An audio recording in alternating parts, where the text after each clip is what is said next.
Thank you, Mr. Chairman. I appreciate your taking the initiative to move this issue forward, to keep it in front of us, and to call this this important hearing.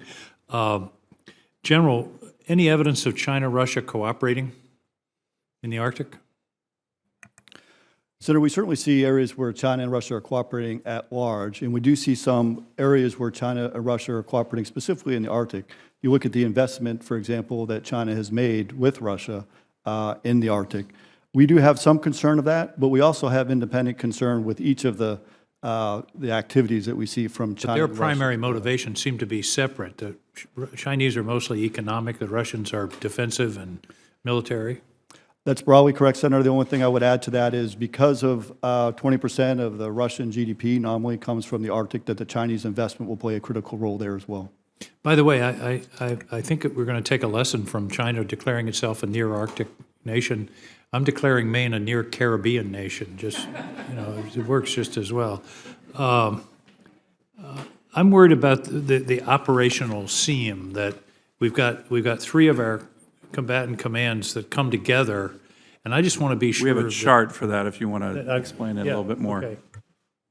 Well, I don't want to steal your, but it's a very serious concern. I just want to be sure that the three combatant commands are absolutely seamlessly working together so that in time of some crisis or difficult situation, we don't have a confusion of leadership. Can you assure me on that?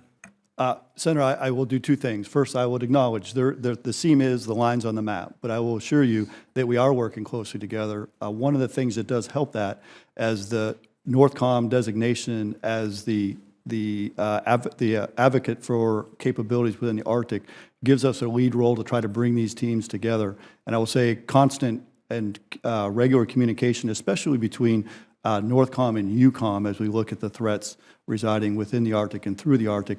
And we actually exercise that muscle. When I say that, I mean the transfer of forces back and forth, the seamless ability to command and control those forces, as well as just looking not only with our allies and partners and friends, but how that we actually integrate together. I use an example. I went to the UK to go to the staff talks with the UK as part of our tie-in with EUCOM forces, met with Denmark leadership, and we also operationally are back and forth with our exercises, et cetera. So I should give you That's what I was going to hope, that their exercises to clarify what happens if, as to who's in charge and who's calling the shots. Absolutely, Senator. And the way we look at it is, although there is a line on the map, of course, but that line does not actually exist there. And so we want to make sure that our forces, as they operate, are not limited because of a line that we arbitrarily put on the map. Now, you mentioned NORAD a couple of times and mentioned Canada. The bulk of the shoreline outside of Alaska is Canada. Are they engaged? Are they taking this seriously? Are they having hearings like this?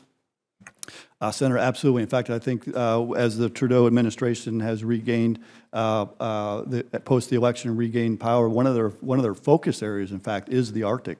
And so with the NORAD, under the NORAD construct, of course, we're fully engaged with our Canadian partners and see a resurgence in that partnership. Dr. Anderson, I met with the U.S. ambassador to Denmark recently. I think it's good news we're opening a consulate in Greenland. I think that's a positive development. Of course, Thule Air Force Base is an important outpost up there. Finally, I urge you to go to Iceland. Iceland may be the second most strategic place in the world. It's right in the middle of. And what is the most strategic place? I think it's one of those other states that's up in the. Okay, top. just checking. Yeah, it's the one Billy Mitchell designated. Was that before or after his court-martial that he made that? I see. Okay. This has been going on for 6 years. But Iceland is a tremendously strategic spot.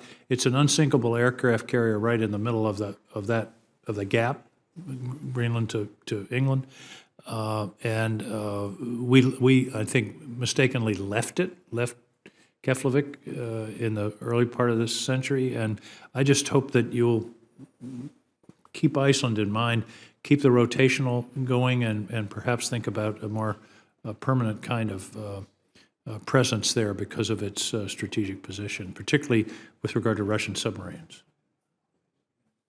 Oh, absolutely concur on the strategic importance of that area, both Denmark, Greenland, and Iceland. And in the UK, the GI UK GAP, not only for subsurface submarine activity, but also for access to the European theater and defense, also obviously of the homeland. So certainly concur with your assessment. Thank you. Thank you very much, gentlemen. Again, Mr. Chairman, thank you for the courtesy. I do have to go to another committee meeting.